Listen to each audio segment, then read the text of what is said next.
how can life be both fragile and resilient at the same time? I think there's a lot of redundancy in beings, and we can take a lot of damage. I think, obviously we have diets of chicken nuggets or whatever else, chicken nuggets and bisphenol A. I think a lot of us are ingesting at this point. We eat a lot of crap, and we're still surviving. And at the same time, if you take just a tiny little bit of cyanide, it would kill you. So I think life can be both, under some circumstances, very resilient, and in other circumstances, very fragile. And I remember thinking about this. I think about this quite often, actually, as I lie in tiny meadows in this forest, and I look at the beings there and see just these itty bitty flowers, and I see trees who are this tall, and a tree only this tall could be, on one level, killed easily just by plucking it out. And if it lives for 30 years, it's going to be very tall, and it's going to be very strong and be able to take a lot more damage. And I have a cat who is demanding some attention. And there is a level at which I'm actually pretty stunned that there is still any life left on this planet. Given the harm that this culture is causing, the resilience of the real world is a testament to the resilience of the real world and the layers of redundancy inherent in diversity and the strength of diversity, by which I mean you don't just have one type of tree in a forest. You have all these different types of trees. They're all very different. And you have all these different species all working together to make a resilient community.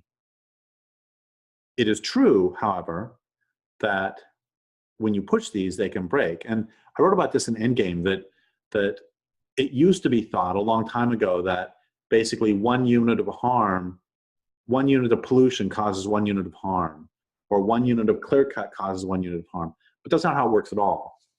How it really works is that, and this is true with our individual bodies too, is that life so wants to live that a unit will a community will maintain it will hold on to its current state as long as possible.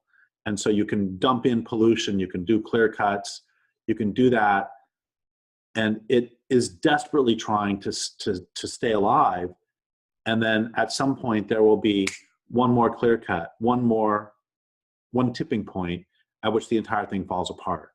That's true in family dynamics as well, whether the family dynamic is healthy or unhealthy, that you will try to maintain and try to maintain and try to maintain, and then there becomes a final point, one little thing that's too much, and then the whole thing falls apart.